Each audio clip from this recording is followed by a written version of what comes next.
இந்த குடும்ப சமாதானத்துக்காக ஒரு வார்த்தை இப்பொழுது நாம் செபித்து அதன் பிறகு நாம் கர்த்தருடைய வார்த்தையை கேட்க போகிறோம். குடும்பங்களில் சமாதானம். கடந்த நாள் கூட ஒரு தாயார் மிகவும் வேதனையோடு ஃபோன் பண்ணி அழுதாங்க தன் மகளுடைய காரியத்துக்காக. அதாவது குடும்ப உறவை பிரிக்கும்படியாக யார் உள்ள வந்தாலும், விசேஷமாய் புருஷன் மனைவி, ஒரு குடும்ப தேவன் முதல்ல ஏற்படுத்தின உறவே பெற்றோர் பிள்ளை உறவல்ல, மாமியார் மருமகள் உறவும் அல்ல, கணவன் மனைவி. இதான் ஃபர்ஸ்ட். ஃபேமிலின்னா இதான் ஃபர்ஸ்ட். அதுக்கப்புறம் தான் மீதி எல்லாமே. ஃபர்ஸ்ட் தான் ஆண்டவர் அப்படிதான். இதுக்குள்ள யார் பிரிவினையை கொண்டு வராங்களோ அது யாரா இருந்தாலும் அது யாருதான்?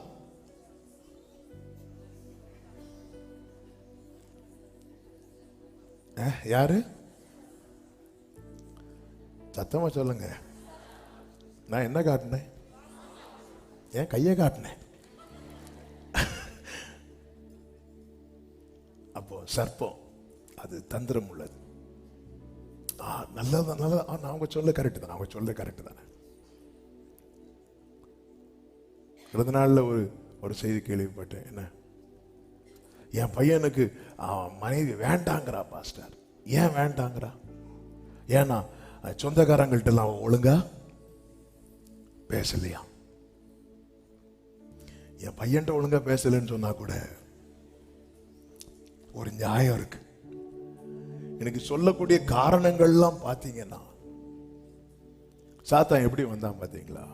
ஏவாள்கிட்ட அந்த குடும்பத்தில் ஒரு பெரிய ஒரு களையை விதைக்க, புருஷனை மனைவியும் சேர்ந்து இருக்கும் போது வந்து பேசியிருக்க வேண்டியதானே?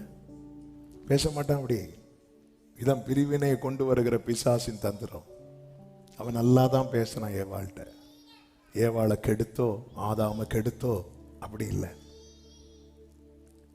ஆனா பாத்தீங்கன்னா தனியா பேசிட்டு இருக்கான். தனியா வந்து பேசுவோம். ரெண்டு பேரும் சேர்ந்து இருக்கும்போது அந்த சர்ப்பம் வந்து பேசியிருக்கலாம். இல்லை, தனியா பேசிட்டு நான் சொன்னேன்னு மட்டும். அப்ப எதுக்கு சொன்னீங்க? புருஷன் மனைவிக்கு இடையில பிரிவினையை யாரு கொண்டு வந்தாலும் அதுக்கு பின்னாக இருப்பது சர்ப்பம். ஆமேன்லாம் ரொம்ப கம்மியாயிட்டு விழுங்கிட்டீங்களா? அல்லேலூயா. ஆமென். சிலர் சொல்லுவாங்க, பாஸ்டர் என் மனைவி நான் சொன்ன கேட்க மாட்டான், ஆனா நீங்க சொன்ன கேட்பான். வேண்டாம், அப்படியெல்லாம் கேட்க கூடாது. ஆமென். ஹல்லேலூயா. இந்த பிரிவினை இன்னைக்கு நிறைய குடும்பங்கள்ல. கடந்த நாளில் ஒரு பிள்ளை வந்தா, ரொம்ப வேதனையா இருந்துச்சு. அந்த பிள்ளை கன்சீவா இருக்கும்போது ஹஸ்பண்ட் வந்து ஏதோ ஒரு சின்ன காரணத்தை சொல்லி விட்டு போயிட்டாப்ல. ரீசன்லாம் பார்த்தீங்கன்னா, ஒரு காலத்தில் இப்படிப்பட்ட பிரிவினை வர்றதுக்கான ரீசன் பார்த்தீங்கன்னா ஹெவியான ரீசனாக இருக்கும். எந்த விதத்துலையும் வந்து சேர்த்து வைக்க முடியாத அளவுக்கு பெரிய பிரச்சனையாக இருக்கும். ஆனால் இப்போ உள்ள ரீசன் பார்த்தீங்கன்னா, அமெரிக்காவில் ஒருத்தங்க டைவர்ஸ் அப்ளை பண்ணாங்களாம். ஏன்னா புருஷன் தூங்கும்போது கொரட்டை சத்தம் கேட்டான். அப்படி பார்த்தா இங்கே ஃபுல்லா அதுக்கெல்லாம் உங்களுக்கெல்லாம் அவார்டு தரணும். இதெல்லாம் ஒவ்வொரு ரீசன் பார்த்தீங்கன்னா ரொம்ப இதெல்லாம் இதுக்கு பின்னாக இருக்கிறது. ஏன்னா சாத்தான் முதல்ல என்ட்ரானது எங்க தான் என்ட்ராகிறான் தெரியுமா? குடும்பத்துக்குள்ள. இயேசு முதல் அற்புதம் செய்தது எங்க தெரியுமா? ஒரு குடும்பத்தில், கானாவூர் கல்யாண வீட்டில். ஆமே. ஒரு பிரிவினை வருதா புருஷன் மனைவிக்கு இடையில? சிலர் வந்து வந்து வந்து வந்து வந்து என்னன்னா, புருஷனுடைய உறவு அல்லது மனைவியினுடைய உறவை விட இவங்க ரிலேஷன்ஷிப் வந்து அவங்களுக்கு வந்து ரொம்ப பெருசா தெரிய ஆரம்பிச்சிடும். பெருசா தெரிய ஆரம்பிச்சதும் அப்படி புருஷன் அப்படி மனைவி ஒதுக்குவாங்க, அல்லது மனைவி புருஷன் அப்படி ஒதுக்குவாங்க. இதெல்லாம் இதுக்கு பின்னாக இருப்பது சர்ப்பம், சாத்தான். பிரிவினை இயேசுவின் நாமத்திலே அகலுவதாக. வலது கரத்தை உயர்த்தி இயேசுவின் நாமத்திலே குடும்பத்தில் பிரிவினை உண்டு பண்ணுகிற எல்லா பொல்லாத சபிக்கப்பட்ட சத்துருவின் சூழ்ச்சிகளை இயேசு கிறிஸ்துவின் அதிகாரமுள்ள வல்லமையுள்ள உயிர்த்தெழுந்த நாமத்தினாலே கடிந்தப்புறப்படுத்துகிறோம். எல்லைகள் சமாதானம் உள்ளதாகட்டும். வாசல்களின் தாழ்பால்கள் பலப்படட்டும். ஆண்டவரே கர்த்தாவே, குடும்பத்தில் இந்த பிரிவினை காணப்படாதபடிக்கு அப்பா நீர் கிருபை செய்வீராக, நீர் கிருபை செய்வீராக. குடும்பத்தை கட்டி எழுப்புவீராகப்பா, கட்டி எழுப்புவீராகப்பா, கட்டி எழுப்புவீராகப்பா. தேவ சமாதானம் தங்கட்டும். கர்த்தர் ஆளுகை செய்து உடைய நாமத்திற்கு மகிமை வர பண்ணுவீராக. இயேசுவின் நாமத்தில் பிதாவே, ஆமென், ஆமென். ஹல்லேலூயா. கர்த்தர் நல்லவர், கர்த்தருக்கு மகிமை உண்டாவதாக. தேவன் நல்லவர். பிரியமானவர்களே, நம்ம குடும்பத்தின் நிலைமையை நம்ம பார்க்கணும், கண்டிப்பா பார்க்கணும். அதாவது இதை குறித்து நிறைய சொல்லுவாங்க. மண் கூடம்னு சொல்லுவாங்க. உடைஞ்சிட்டுனா உடைஞ்சதுதான் சொல்லுவாங்க. இதை நீங்க புரிந்து கொள்ளணும். ஆமென். நம்ம ஃபேமிலி சிச்சுவேஷன் எப்படி இருக்கு?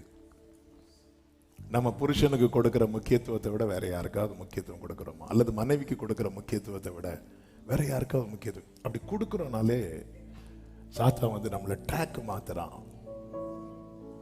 ஏன்னா தேவன் ஒரு குடும்பம் என்று இணைக்கிறதே தலைமுறைகளுக்காக. தேவன் மனிதனை ஆணும் பெண்ணுமாக சிருஷ்டித்தார். எதற்காக இணைத்தாராம்? தேவ பக்தி உள்ள சந்ததியை பெறுவதற்காக.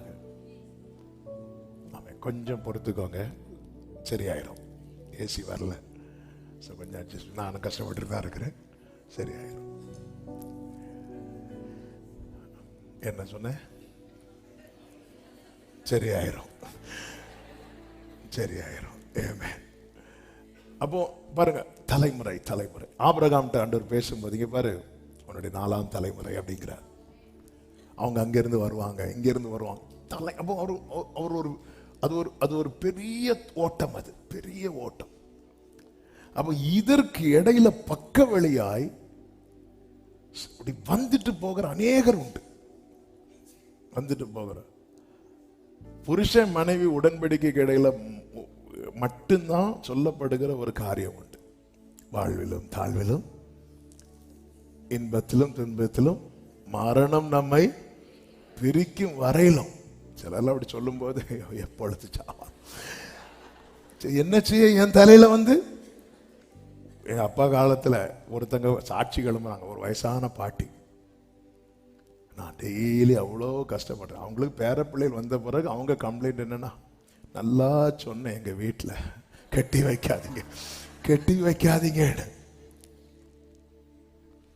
வேற வேற இதுக்கு இந்த ஆப்ஷனே கிடையாது. Option A, option B. உங்க விழா உங்களுக்கே தெரியாம எடுத்து கர்த்தர் உருவாக்கி வைத்து இணைத்திருக்கிறார். அவர் செயல்களில் ஆச்சரியமானவர். ஹல்லேலூயா. புருஷர்களே, உங்கள் மனைவியை நேசிக்க பழகுங்க. மனைவிகளே, உங்கள் புருஷரை நேசிக்க பழகுங்க. நேசிக்கிறதுக்கு அவங்க கிட்ட ஒண்ணுமே இல்லை அப்படின்னு நமக்கு தோணுச்சுன்னா, அவர் நம்மை நேசித்ததை நினைத்து பார்ப்போம். நம்மிடத்தில் என்ன இருக்கிறது என்று அவர் நம்மை நேசித்தார்? ஒன்றுமே இல்லை. ஆனாலும் அன்பை முழுமையா காட்டுகிறார். காட்டி சபையாகிய மணவாட்டியாய் நம்மை தேவன் மாற்றி இருக்கிறார். ஆண்டவர்கிட்ட, அதாவது நமக்கு எது முடியல, மனைவியினிடத்தில் அன்பு கூற முடியலையா? அதாவது கிருபை என்பது என்னால முடியாததை என்னை கொண்டு செய்ய வைக்க தேவன் எனக்கு கொடுப்பது. ஆண்டவரை, எனக்கு என் மனைவி நேசிக்க முடியல, நேசிக்க கிருபை தாங்க. என் புருஷனை நேசிக்க முடியல, நேசிக்க கிருபை தாங்க. இப்படி ஆண்டவர்கிட்ட இந்த கிருபையை கேட்கணும். நம்ம நியாயப்படுத்தி ஒரு சின்ன சண்டையை பெரிய சண்டையாக்காம ஆண்டவர்கிட்ட கிருபையை கேட்டு ஒப்புரவாகுதல் பெரிய ஊழியம். சத்தமா ஆமேன்னு சொல்லுங்க பார்க்கலாம். பிரிவினைக்கு ஆண்டவர் துணையா நிற்கவே மாட்டார். ஆமேன்னு சொல்லுங்க பார்க்கலாம். கர்த்தர் உங்களை ஆசீர்வதிப்பாராக.